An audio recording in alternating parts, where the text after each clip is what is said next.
And what we need to teach our managers is to focus on that, because once you understand human behavior, you then know what the right thing to do is. When you know the people that you work with, and I give you a set of guidelines to think about, then you can make the decision. It's not easy. I'm not saying it's a one and done. It's not black and white. It takes time. It's uncomfortable for many people, but that's the role that I think HR has to play in training managers to prepare for this new normal that we are talking about, because I can't create a rule book for you. What works in one part of the business is not going to work for another part of the business. I can only teach you how to get to know your people well, and then you apply that knowledge to make a decision.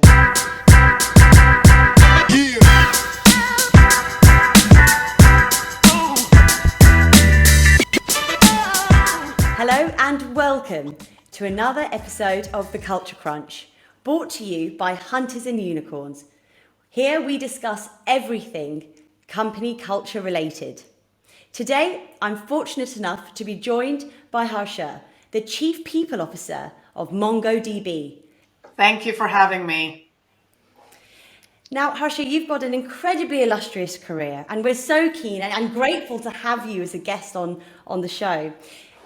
Before we begin, I'm really keen just to gauge your opinion on what exactly does good company culture look like to you? It's a great question. It's hard to sometimes define culture, because culture ultimately is a set of human behaviors, right? And I think that human behavior varies a lot in response to the environment you put people in, other people they're interacting with, challenges that they're being dealt with, etc. So it's very hard to define for me what a good culture necessarily looks like. I think what matters with culture is it bringing out the best in human behavior? To me, that's a good culture. And that can vary. It varies with the situation the company is in, the stage of evolution the company may be in, a high growth company like ours versus a more established one. What is the company trying to accomplish? What environment is it operating? We're operating in the middle of this crazy pandemic, right? Which has definitely changed the way humans behave. So I think for me, it's more about bringing out the best in your employees, in the humans that you employ. If a culture can bring that out in you, it's a good culture and it works for your company. Otherwise, it's not. Understood. And Harsha, you spoke earlier about the impact of the pandemic. Obviously, it's completely changed the landscape in not just the tech space, but absolutely every industry around the world.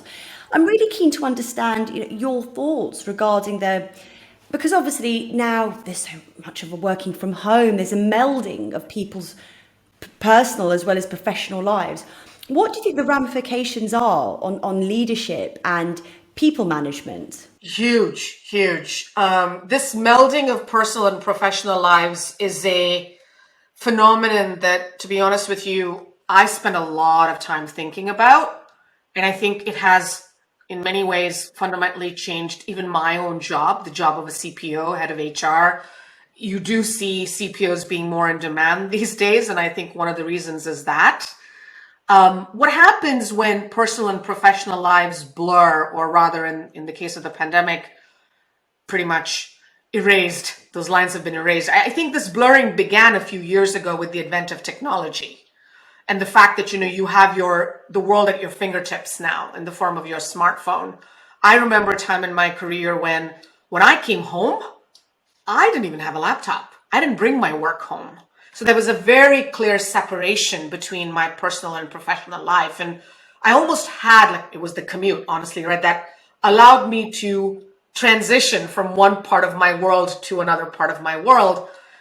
That compartmentalization has its good and its bad. And now the blurring of those two and the erasing of that line has its good and bad as well. A few ways in which I think I've seen it come to life.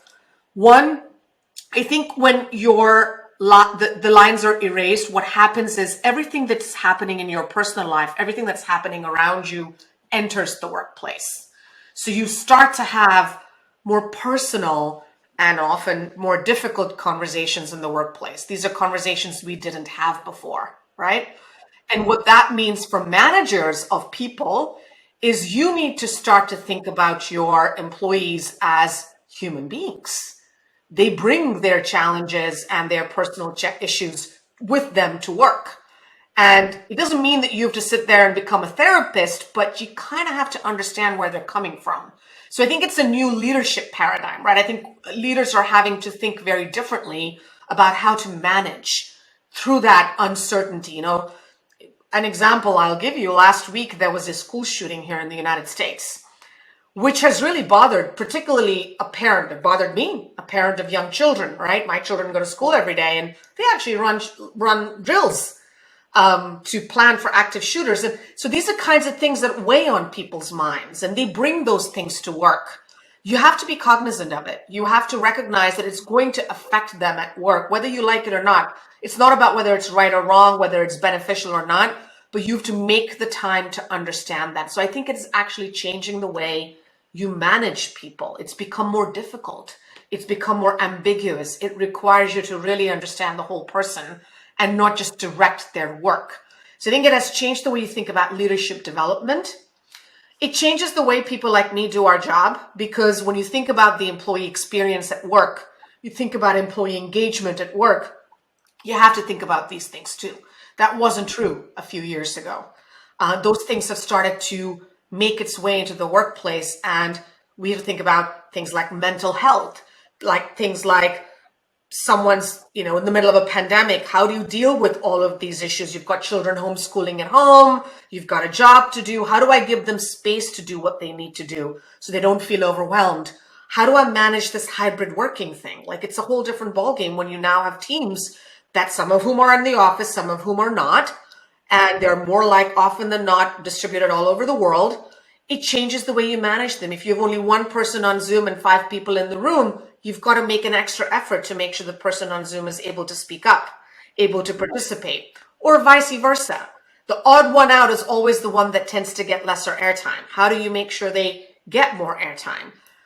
Interactions on Zoom are also more formal, but at the same time are very informal. You're talking to me sitting in my home right now. You see my children's pictures in the back. You might see my dog walk in. Sometimes you might see my children walk in to ask me some random question, which for their 9-year-old brain thinks it's very urgent. This changes. It makes me human to you. But at the same time, a Zoom interaction is more formal than an in-person interaction. So if I am trying to just, for example, build a relationship with a new person on my team, it's much easier to do that in person over a meal than it is to do on Zoom. With Zoom, there's a formality. You've got to put it on the calendar and invite us to go out. Those informal things, the water cooler conversations you had, those have gone. Listen, these are all examples of how our personal and professional lives are melding, and a completely new way in which we live and work is starting to emerge. And that's a wonderful challenge, frankly, for people in my profession. And it's a unique challenge for those who are in people management roles, because it's a skill that not many people have, because it's a relatively new phenomenon, and we're having to build those. So those new muscles are having to be built. So Harsha, do you think that in training managers now, it's different to training managers 20 years ago because of all the new, the new landscape, the new parameters as a result of the pandemic and so forth? And are we doing enough, do you think, to equip our managers to do what they need to do effectively in today's age? I'll answer the second question first, because I don't know, to be honest, right? We're trying a few things here at MongoDB. Other companies are trying different things, but time will tell if those are working or not, if I'm being honest. How has it changed their jobs, and what training can we then offer them? Yes, I do think we have to teach people management a little differently now than we did before. I think a lot of, I, for example, have been around, been managing people for about 15, 20 years now. I think the early school of leadership was very much about directing work, about being very specific, having all the answers, not showing vulnerability, being a bit of a almost like a very, structured, disciplined leader. And that was the kind of leadership that was exalted in organizations, that was desired in organizations. I think that has changed. Today's leaders don't necessarily have all the answers because some of the answers to these questions are not straightforward. If you ask, I'll use the example of the shooting again, right? Like it was a terrible event. It leads to a lot of political discourse, by the way, in the United States, and these things make their way into the organization. Now, you can't possibly have a political discussion with someone working with you in the workplace, but if the conversation comes up, how do you diffuse that tension? So it's not about, you don't have an answer to that. So it's not about necessarily having answers to the questions. It's more about asking the right questions. So that's one way in which management has changed. And we teach managers to think about that very actively. The other thing I often talk about, which I think is changing the way we teach people management, is it's very difficult to create a playbook or a process for how to manage people these days. I often talk about how I can only give you guidelines. I can give you a framework. Ultimately, these are people that they work for you. You know them best. You've got to learn to get to know them best. You make the decision. I can't make all the decisions for you. HR historically has been that function that tends to step in when a policy needs to be put in place or a process needs to be put in place. And I don't want to be that CPO. I'm often trying to push my team to say, we're not here to create a one-size-fits-all set of rule book, right? We're here to help managers make good decisions by teaching them the questions to ask, how to deal with their employees, how to get to know your employees. What we bring to the table as HR professionals is an understanding of human behavior. And what we need to teach our managers is to focus on that, because once you understand human behavior, you then know what the right thing to do is. When you know the people that you work with, and I give you a set of guidelines to think about, then you can make the decision. It's not easy. I'm not saying it's a one and done. It's not black and white. It takes time. It's uncomfortable for many people. But that's the role that I think HR has to play in training managers to prepare for this new normal that we're talking about. Because I can't create a rule book for you.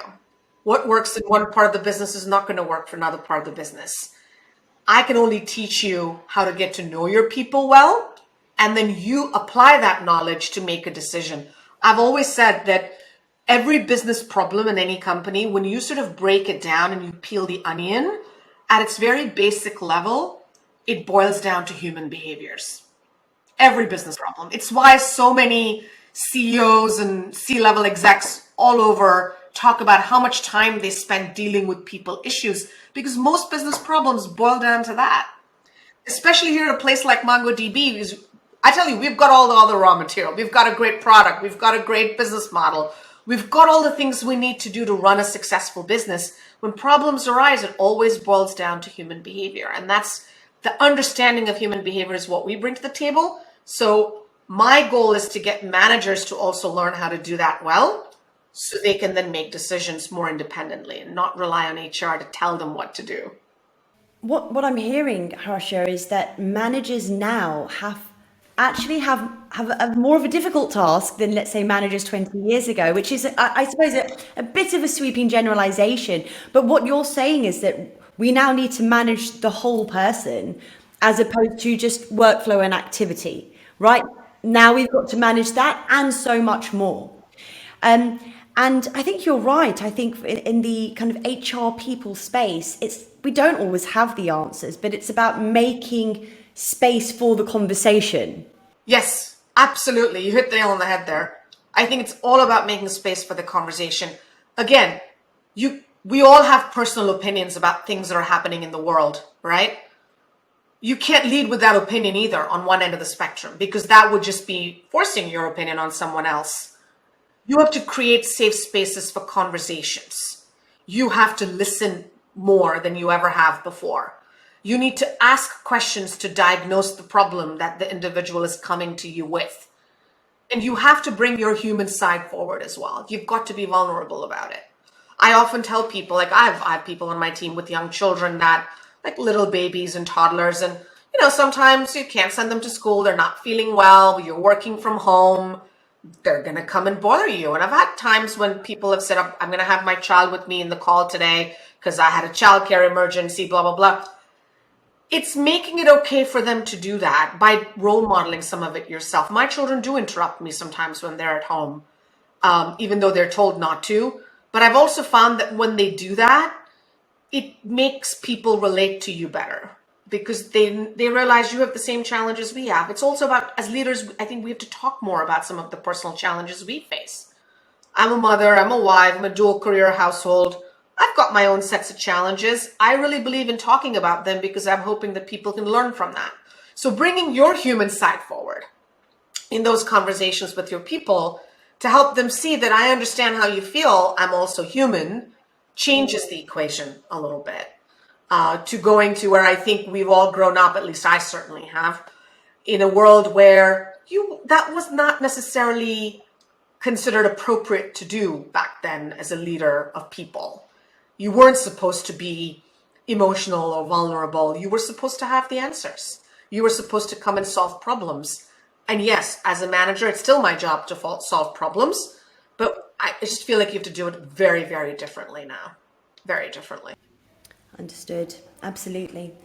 And we've talked, Harsha, about the impact of the pandemic and the melding of the personal and professional lives on management leadership. Let's talk about culture. So in terms of the high growth environment, specifically within the tech space, what do you think happens to culture when companies scale and grow? Does it change? Do we lose it? What are your thoughts on that? I think culture evolves. It doesn't scale. But culture can evolve because a company is scaling and scaling fast. We certainly see that here at MongoDB. We're growing incredibly fast. And whenever a company grows, slow, medium, fast, doesn't matter, when things around the world start happening, like the pandemic, the culture in a company has to evolve. I mean, it can't stay static. And it's one of the things that I think a lot of companies honestly struggle with, particularly small companies that are becoming big companies. Because when you're a small company, right, it's a smaller environment, a small number of people. It's a different vibe and it's a different culture. And when we start to get bigger, there's always a worry that we're going to lose what made us special. We're going to lose what made us so successful. And we somehow have to try very hard to protect it. Now, nobody wants to lose anything that's good about a culture. But at the same time, it's foolish to think that the culture won't change and the culture won't evolve and that all of it doesn't have to be bad. I think people tend to think when companies get bigger, the bad stuff about big companies creeps in, the bureaucracy, the slowness. And one, we should be wary of that. I don't think that's necessarily a good thing that needs to creep in, but there are good things about bigger companies that can creep in. This idea of structure, as an example, having a conversation about what we're going to do 2 years down the line, as opposed to only thinking about 2 months down the line. These are things that bigger companies tend to do more of than smaller, high growth companies. So these are good aspects of big company culture that we should be embracing.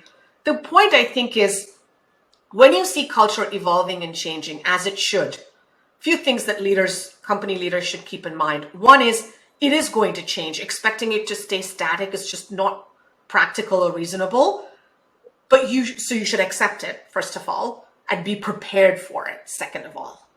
You have to know that it is going to evolve. And so if there is something you need to do to double down on things you want to keep intact because they're really that's your mojo, that's what's making you successful, you have to make a concerted effort to do that. It's not going to happen organically. Particularly for a company like ours, and especially in the context of a pandemic, when people are joining companies when they've never met the people in person. They've never been inside an office. 80% of our employee base was hired in the last 3 years, which means most of them joined in the middle of a pandemic. And many of them, even now, haven't met each other. They have not met their teammates. They may not have even been in the office. So in an environment like this, expecting culture to evolve on its own means you're going to lose control on it. So if you want, as a leadership team of a company, to create a culture that you believe needs to be very specific, because it's got to have that secret mojo. It's got to keep a few things intact. It's got to embrace new things gradually or in a very intentional way. You have to be intentional about it. You have to do something about it. Otherwise, it'll just meander. Few things could happen. It'll either just meander and it'll probably end up in a not very positive place. Could become toxic, right? Another pathway is it could result in the creation of too many subcultures. While I think that microcultures do exist in a company, and they should, it might become that you have so many subcultures that there is no company culture anymore. It becomes too diluted, or it becomes very much specific to which department or business unit you belong to. And again, while there are always variations in each BU, each department, that's natural, it's normal, there's gotta be something that holds the keeps the glue together, glues it all together, you know? And that doesn't happen on its own. Absolutely. Sorry. So otherwise it's going to be a sort of fractured culture, which is essentially poor culture. So that's really interesting. You talked about leaders getting ahead of the changes and actually almost driving the changes themselves so that they are being proactive in that process. Would you say that was fair to say?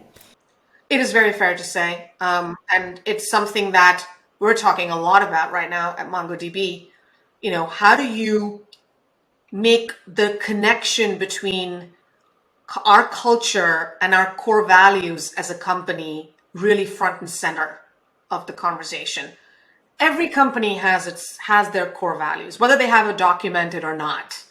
Everyone has these, I would say 3 to 5 tops things or values that they care deeply about and that you see in the company. It's visible, it's palpable, because every human being has a value system. Don't we all have values we live by. And I don't think you leave your values behind when you go to work. You take them to work with you. And they collectively inform the values of the company. I think thinking about what those values are and anchoring your culture to that is an important part of the conversation as you grow as a company. It's as important as thinking about your product evolution, thinking about, you know, evolution of your, you know, go-to-market models and all of that stuff that you expect every CEO to do. You know, Dave, our CEO, and I talk a lot about our culture. It's very important to him because he recognizes it's one of our most important assets as a company. And so we've got to pay attention to it. We've got to talk about it. We've got to do something to make it clear to employees what our culture is. Keep in mind also when you onboard employees at the rate we're doing in a company like MongoDB, you know, they're not just going to come and learn it automatically. And it's not always words on a paper that teach you. How do you keep the conversation alive about culture? It's because it's ultimately behavior. And believe me, you know, yes, people do leave jobs because of money and the type of work they do and all of those things. But the thing that really keeps people in their job is culture, ultimately. How do they feel when they work here? Because if you don't feel good about working in a place, whatever you are, no amount of money and perfect job description is going to keep you there. It may not be what attracts you to a job sometimes. It's usually the money, it's usually the job description, maybe some of the people you met in the interview process, because culture is hard to define until you experience it, but it's certainly what keeps you in a company. I would argue it has a higher impact on retention than money and job titles do. I completely agree. And I think you said something that was you said many interesting things, but there was something that really resonated, which was we talk about protecting culture a lot. But actually, do we need to have a bit of a paradigm shift and talk about propelling and driving the right culture, which naturally evolves and changes? Do you think we need to kind of almost, I know certainly I talk about protecting good company culture. That's in my head, that's what we need to do. We've got a really good culture. We've got to protect it at all costs. But actually, am I stifling development? Am I stifling growth?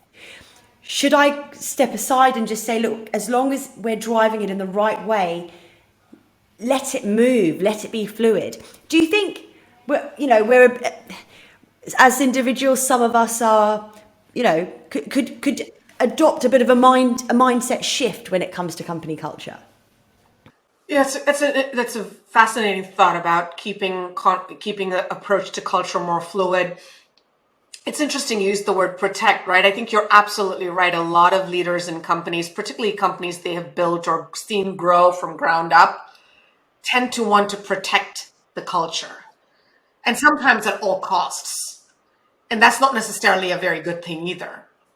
I think it's not protect so much as for me, it's about keeping the conversation about culture front and center in your business strategy conversations.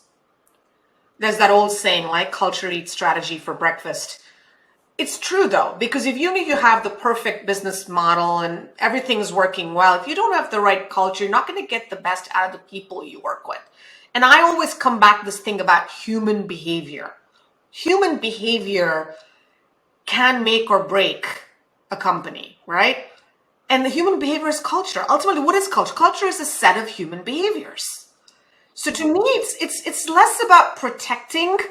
I don't necessarily agree that we should just let it be either. I agree being open-minded about culture moving in different directions as your company moves in different directions is a natural outcome. I don't know that but I also don't want leaders to get the impression that, oh, it'll figure itself out. I don't think it does. Culture does start bottom up, top down first before it is bottoms up. So I think there's an element of raising the floor and raising the ceiling, as I like to say. I think there's a tone that you do need to set at a leadership level in a company that defines the kind of culture you're trying to build in this organization that you're leading. And then there's the microcultures, which we were talking about earlier, that are very much, every team has its little rituals and things that define its culture. And particularly now with our hybrid working model, you experience a culture typically through your teams more than you do in any other form because fewer people are going into the office these days, right? So there is that element. I don't think leaders should ever take their eye off the ball on culture. And it's not to protect it so much as to make sure that conversation stays front and center.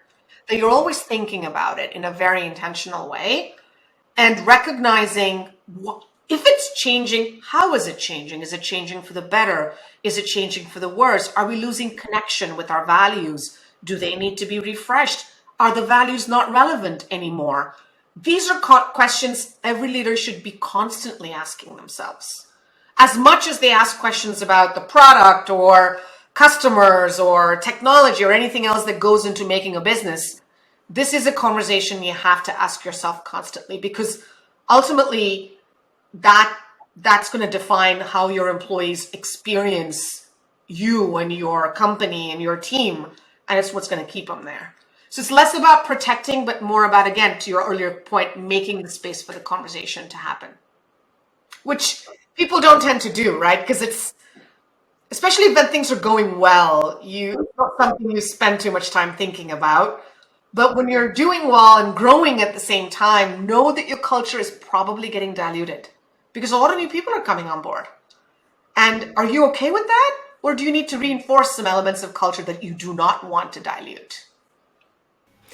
So it's treating culture like a constantly evolving piece and integral part of the business, as opposed to, picking it up and putting it down at stagnant intervals. It's actually about, as you said, Harsha, keeping it front and center all the time in all dialogue, whether we're talking about strategy or product or any other element of a business. It's about keeping culture front and center and ensuring its evolution along with other parts of the body of the business.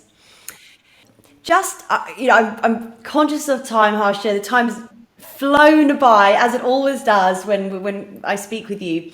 But short term, over the next 3 to 6 months, what do you think companies, particularly high growth companies in the software tech space, what do you think companies in that community can really do to propel good company culture? I think a couple of things. One is not people or culture related, it's business related. Execution. I think companies need to keep focused on execution so they can keep growing, right? Because if you grow, first of all, it's lovely to work for a growing company. It contributes to the culture in an incredibly positive way because you see your work come to fruition. You see the impact you're doing, especially in the company size that we have.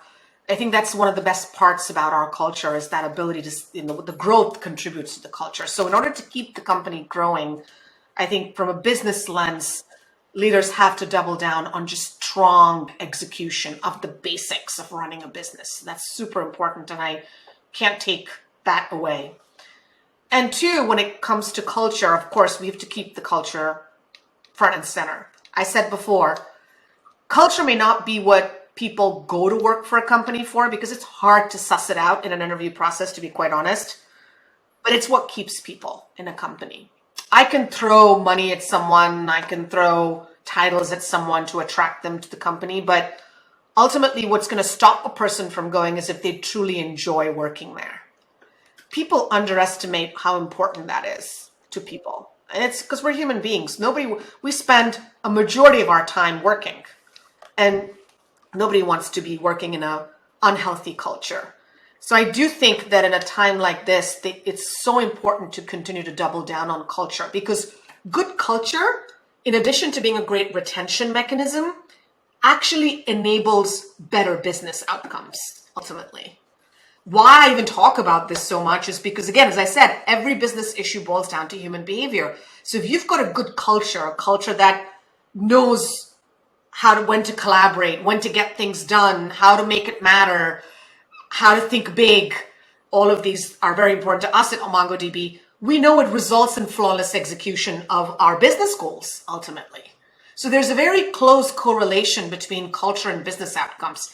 It's not just a good HR thing to talk about. Why culture matters, it's because it keeps people around and it results in better business outcomes. So I think if leaders focused on strong execution at the very basics of running a business and focused on culture at the same time and didn't lose sight of that conversation, made sure there was time made for those conversations, I think companies who do those two things have a higher chance of riding out this uncertainty that I think we're experiencing and we will experience over the next 3 to 6 months. So yeah, I think that's what people need to double down on. What you double down on from a culture perspective, that's up to you. That's for every company to define. Whatever is most important to you, whatever speaks deeply to you. It's culture that also, I think, results in a more personal connection for employees with their companies, right? I talked about values earlier. When you work for a company whose values resonate yours, you develop an emotional connection to that company that can't be beat. That emotional connection, which is often referred to as engagement in HR parlance, is ultimately what keeps people around. And what keeps them, not just keeps them around, but keeps them happy, keeps them productive. When you're happy, you do better work. It's just simple as that. When you're not happy, you're not going to be motivated to do your best work. So the goal here is to build that personal connection through culture and values, a values-based culture, if you will. When you build that connection, I think people will go the extra mile. People will do good work. And the reality is that every company can find values and culture that speaks to individuals. And what that is for you to define. I don't think that's for me to define for companies, other companies, for me to define for MongoDB, though, which I look forward to. Harsha, thank you so much. It's been incredibly insightful. I mean, talking about how the melding of professional and personal elements has impacted leadership, how culture evolves in a high growth area, and what leaders can do to really nurture and support that, and of course the ramifications. The pandemic's role in the great pandemic as well. It has just been so interesting, and we're just so incredibly grateful for your time, Harsha. Thank you for having me.